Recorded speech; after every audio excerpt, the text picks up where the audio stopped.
Yang sudah Halo, tidak halo. ada program. Bismillah. Insyaallah wahidin. Yang sisi utara, sisi selatan. Masya Allah. Jangan sampai ada ruang kosong di depan kita, Pak. Karena itu adalah hak saudara muslim lainnya. Kalau kita ambil haknya, maka kita zolim hari ini. Mari hari ini. Bismillah.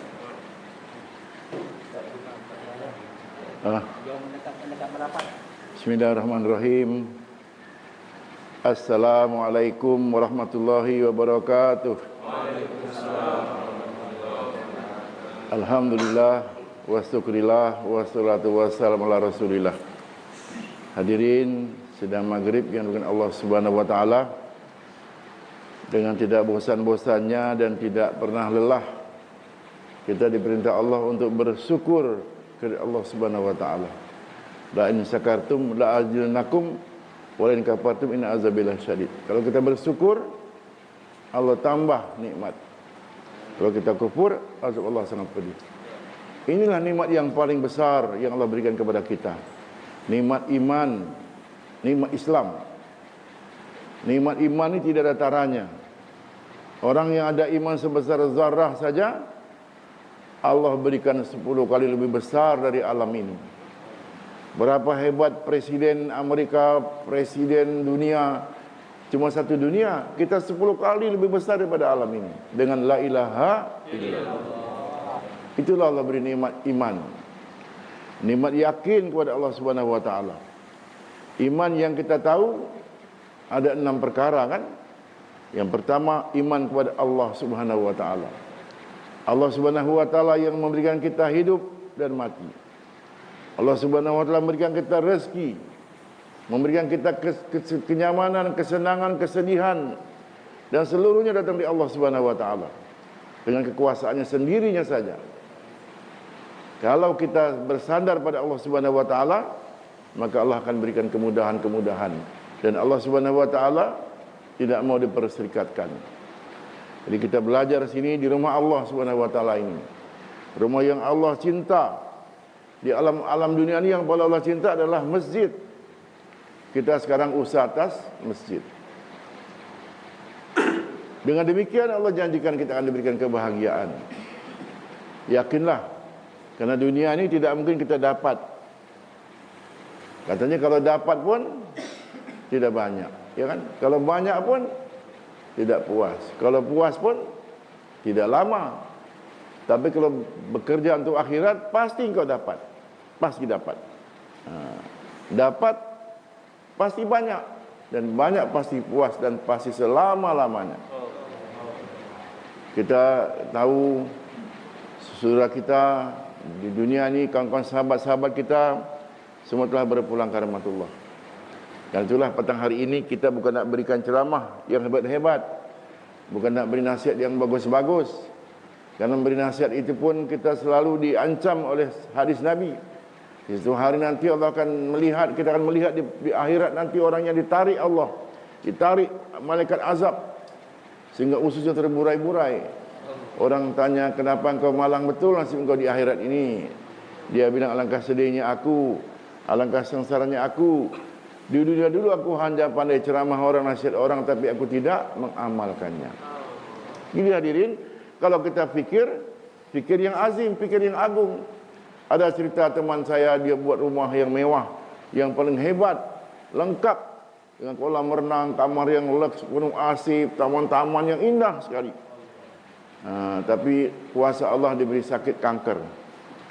Maka sakit dah parah sekali, dah nak meninggal, dia dah tak ada harapan. Dia bilang, boleh tak nanti kalau saya mati disembahyangkan, dikafankan, disolatkan di rumah yang baru. Jadi dia masuk rumah itu sudah jenazah hadirin dia. Itulah orang kalau fikir dunia ini. Fikir yang azim. Agama. Tadi kami lewat, betapa hebat jalan ke Kijangan ya. Orang fikir dunia, jalan jadi bagus. Ada PT Alumina, ada kawasan ekonomi. Kalau orang fikir dunia, sementara begitulah. Dunia akan dikiamatkan Allah. Dunia akan dihancurkan Allah. Kalau tidak, kita lebih dulu yang habis. Tapi kalau saudara sekalian dari tadi siang lepas asar fikir bagaimana keadaan masjid sana, masjid sini, maka itulah yang diharapkan kita mendapatkan akhirat yang kekal abadi selama-lamanya. Orang yang fikir orang lain, inilah Allah berikan bantuan. Diberitahu bahawa kita hidup harus bermanfaat untuk orang lain. Nabi diperintahkan supaya kita menyampaikan balighu anni walau ayat, walaupun seayat, walaupun sepatah kata, cuma ayo ke masjid. Bukannya payah, bukan perlu belajar lama-lama. Ayo ke masjid terus menerus. Nanti sampai masjid ada ustaz yang mengajarkannya bagaimana solat, bagaimana kita dapat mengamalkan semua amal agama kita ini. Inilah fikir yang kita harus selalu siang malam disibukkan. Kita ni kalau dah diberi Allah kesibukan agama ini, alhamdulillah. Kalau tidak, kita disibukkan urusan lain. Kawan saya memancing semalam-malaman, nanti berburu semalam-malaman. Ada pula yang dah 3 bulan tak balik, fikir tentang tokek kan. Ada pula fikir harta karun, tak balik-balik. Aduh, sedih, baliklah, balik.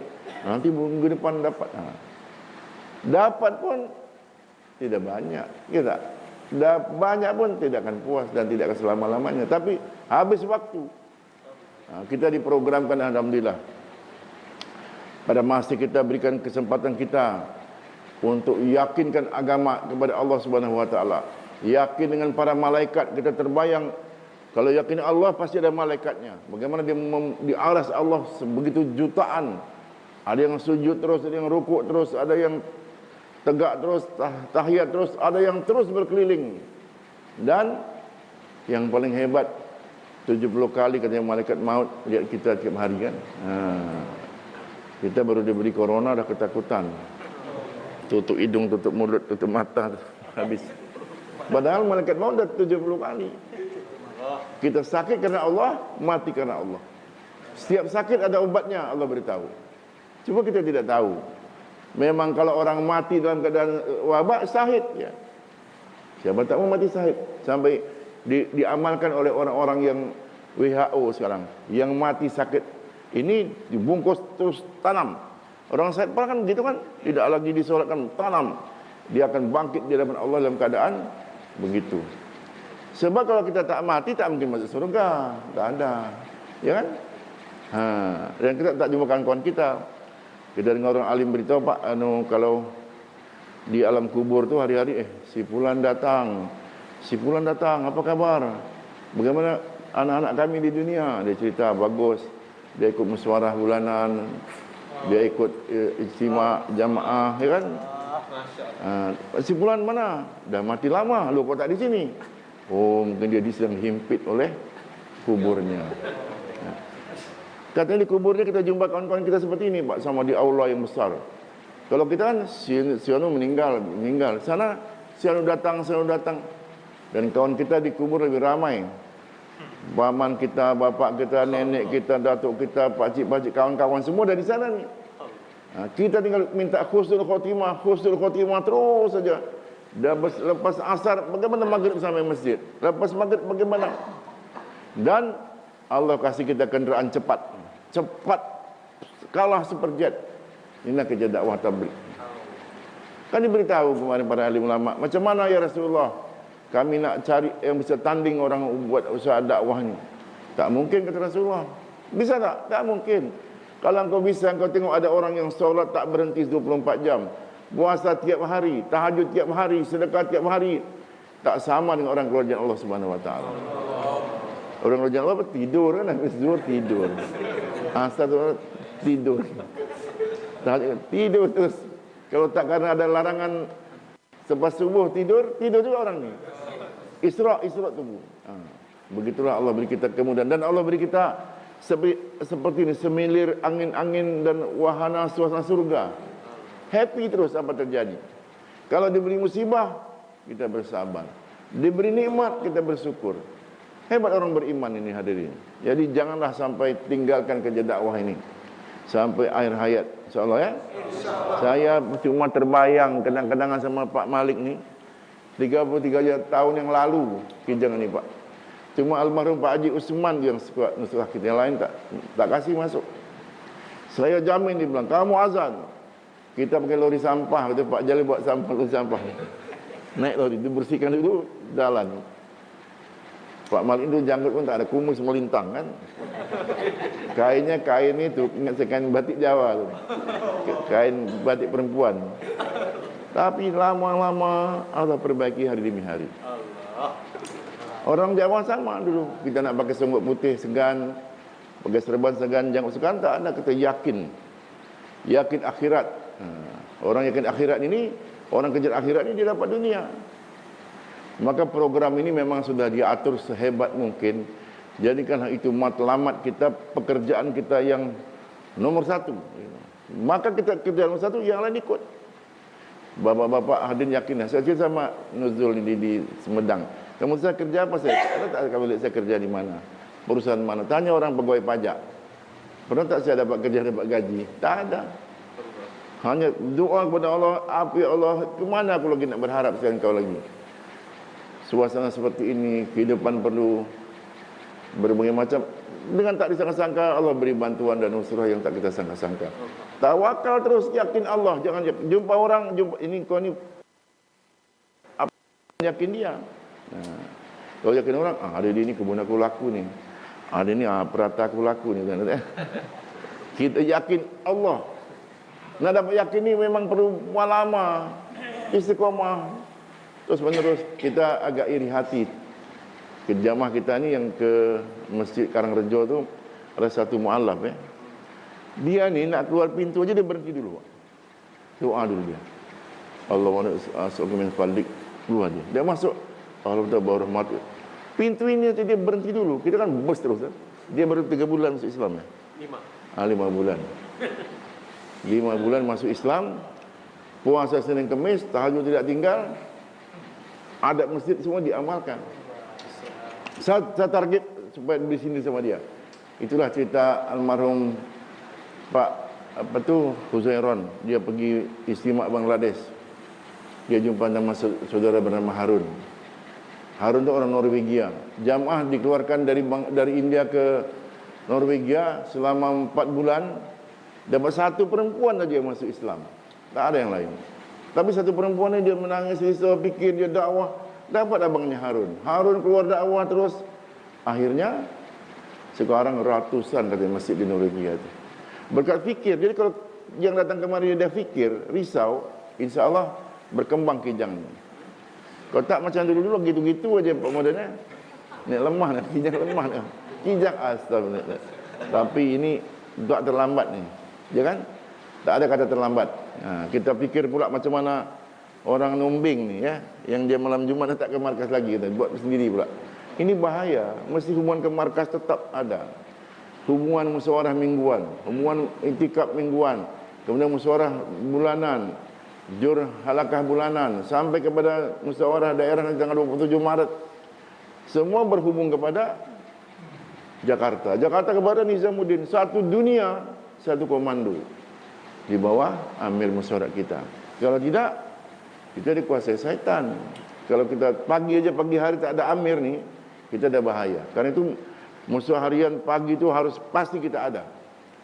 Tanya ke mana kita hari ini, apa program kita, dan mesti tahu amir kita hari itu.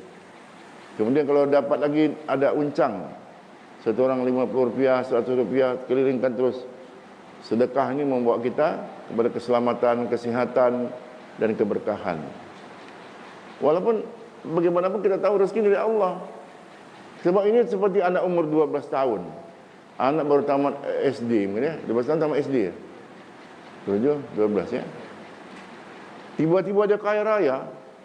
Ada mobil, ada tanah, ada kebun, ada kantor. Kenapa? Bapaknya mati. Dia tak kerja, tak tahu dia. Ya kan? Oh, dia dapat harta. Kita tak bisa, Pak. Batuk saya tu haji 6 tahun di Mekah. Cucunya taat, tak mungkin. Bapak saya habis Quran, anaknya tak mungkin. Iman ni mesti kita ikhtiarkan, mesti kita usahakan. Usaha atas iman ni saya lihat hanya ada pada jamaah kita ni. Inilah jalan tercepat, jalan bypass yang laju. Coba dibayangkan, sampaikan umat-umat terdahulunya nak jadi umat akhir zaman. Nabi Isa tampil di akhir zaman sebagai umat Nabi Muhammad SAW, ya kan? Nabi Ibrahim berdoa tak dapat, katanya dia dapat menghidangkan makanan garam, itulah kita makan garam, itu doa Nabi Ibrahim AS. Dia tak makan kalau tak ada tamu. Jadi dia berdoa, kalaupun tak jadi umatnya, boleh aku menghidangkan untuk mereka. Kasihlah garam yang kita makan itu, yang kita baca Hani'an Mari'ah itu. Suatu perjuangan yang santai, serius, istiqomah. Istiqomah terus menerus, apa yang terjadi, jangan berhenti-henti. Maka Allah Subhanahu wa taala akan buktikan, akan nampakkan. Yang kita nanti akan merasa, ya Allah, di dunia aja Engkau kasih aku begini, aku takut tak dapat nanti di akhirat, ya kan?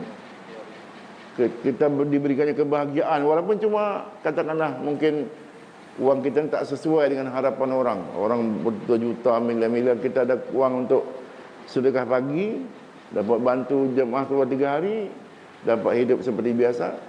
Dan kata Sayyidina Abu Bakar, saya dengar taklim pertama kali saya sampai di India kemarin dengan almarhum Pak Cecep, dia baca taklim akhir, itu yang saya dengar. 2 kali Abu Bakar beritahu, berbahagialah orang-orang miskin, berbahagialah orang-orang miskin. 2 kali Abu Bakar ulang. Karena dia ditunjuk sebagai khalifah, dia merasa hal yang paling membahayakan.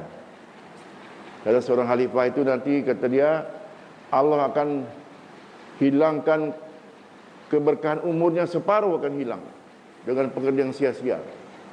Yang kedua, hati dia akan diberikan Allah itu suka harta orang saja, mau ambil harta orang saja. Ini terjadi nampak sekarang, beberapa pemimpin yang imannya lemah mengambil harta terus sehingga banyak yang terpenjara, ya kan? Kemudian azab Allah, hisab Allah sangat berat sekali kepada para pemimpin-pemimpin itu. Cuma kita tak sadar, rupanya kita ni pemimpin juga, ya kan? Pemimpin rumah tangga. Jangan sangka gubernur pemimpin, kita ni pemimpin. Kalau kaum perempuan dia enak, begitu masuk neraka, ya Allah, saya ada suami dulu, dia tak ajar saya agama, dia tak ajak saya masturat, dia tak taskil saya tentang kehidupan agama, dia kasih gelang, cincin emas, baju bagus, kendaraan rumah. Ini panggil kita, kita kena panggil. Kenapa kau tak beri dia agama? Dunia habis. Jadi kaum wanita mudah, tapi kaum laki-laki jadi pemimpin. Kalau kita sudah sampaikan, kita sudah buat usaha taklim, buat usaha dakwah, insya-Allahul Aziz kita akan dapat selamat. Sebab saya diberitahu orang-orang yang anaknya hafiz Quran bisa mengajak orang masuk surga 10 orang, keluarganya, kerabatnya. Berarti bapa emak selamat dia beradik. Kalau itu Pak Kiai bilang, usahalah anak-anak kita jadi hafiz Quran. Usahakanlah betul-betul. Jangan ragu-ragu lagi. Kalau tak dapat, cucunya pula. Cuculah tak dapat. Anak dah besar-besar terlanjur ni. Minta cucu kau tolonglah. Tak dapat cucu, menantu, kawinkan anak kita dengan hafiz. Tak dapat juga, kita kena keluar 6 bulan. InsyaAllah, ya. InsyaAllah, ya. InsyaAllah. Kalau 6 bulan, Pak, kita istiqomah, kita betul-betul ikut aturan, tata tertib. Kita bilang tadi, malaikat boleh menghitung jumlahnya turunnya hujan, malaikat boleh menghitung jumlah pasir di laut, malaikat tak boleh menghitung orang usaha dakwah ini. Dan dia boleh mengajak keluarga seberapa dia kehendaki untuk sama-sama masuk ke surga. Jadi kita ni mesti korbanlah untuk selamatkan bapa kita, nenek kita dulu.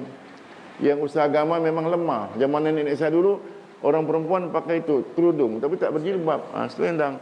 Kalau orang kahwin jatuh dia, nampak rambut. Tak ada dakwah, memang kurang. Zaman-zaman. Tapi setelah dakwah mulai berdatangan, kita lihat sekarang perempuan yang tak pakai jilbab tu yang non-muslim. Sekarang non-muslim pun dah mulai pakai jilbab juga. Dia nyamar, pakai songkok hitam juga, ya kan? Jadi mudah-mudahan usaha di masjid Muhajirin yang tak saya sangka sampai kemari ni, yang kalau ingat nostalgia kita tu keliling-keliling 3 hari bercari-cari tempat. Tapi Allah datangkan saya niat memang datang ke Kijang ni, lama tak jumpa keluarga lama, Pamdan ni kan, Hanapi, yang lain-lain ni mungkin generasi kemudian ni kan. Sekarang kita tak ada baru tak ada lama. Orang baru mualaf tadi dia pikir agama, yang orang lama pun kalah. Sebab bila orang pikir untuk orang lain, bermanfaat untuk orang lain, Allah muliakan. Saya cerita tadi pagi, contohnya, kenapa Pak RT dihormati RT-nya, dia pikir ada satu RT. Kenapa Pak RW dihargai oleh dia pergi satu RW. Pak Lurah, speaker satu lurah, camat sekecamatan dihormati orang, kabupaten, seprovinsi, senegara, presiden. Kita fikir seluruh alam, ya kan? Tak ada berbahasa negara kita. La ilaha illallah, semua saudara kita. Kita fikir jamaah bergerak ke Korea, Turki. Orang fikir seluruh alam, maka Allah Subhanahu wa taala akan berkhidmatkan seluruh alam kepada kita. Cuma tak nampak. Kalau nampak ni Pak, memang tak ada. Kita tak sempat duduk mungkin begitu. Sampai dibayangkan orang yang buat dakwah di lautan ni kan Rasulullah melihat seperti para raja-raja dengan seluruh pengawal dayang-dayangnya sedang berangkat di tengah laut dengan kemewahan yang indah. Kan diramalkan ada seorang sahabat kan, dia ikut, kamu akan ikut jamaah itu, dia bilang. Dia mimpi lagi. Jamaah kedua, oh kamu tak ikut. Rupanya dia ada meninggal yang waktu jamaah kedua. Tapi yang pertama berangkat, Rasulullah ceritakan itu. Jadi kalau kita nanti taskil ke Daik, ke Dabuk, ke Mantang insyaAllah kita ni Sungai Jang ada bulan Agustus 40 hari. Dia punya target mana? Korea apa? Terus di Korea. Tapi kalau tak dapat, mundur sikit. Jogja ke, mundur sikit, kami nak ke pulau-pulau. Mana Allah pilih pulau-pulau Mantang sekitar tu Ini kita teruskan dengan Intikoli siapa yang menuzul mudah-mudahan bapak-bapak doalah saya ni pandai cakap aja ni. Dengan lidah, dengan hati dekat, telinga dekat. Minta doa semoga saya dapat amalkan. Dan bapak semua juga dapat amalkan. Dan seluruh anak isteri kita, keluarga kita dan seluruh jamaah, seluruh masyarakat, seluruh alam akan Allah beri hidayah insya-Allah.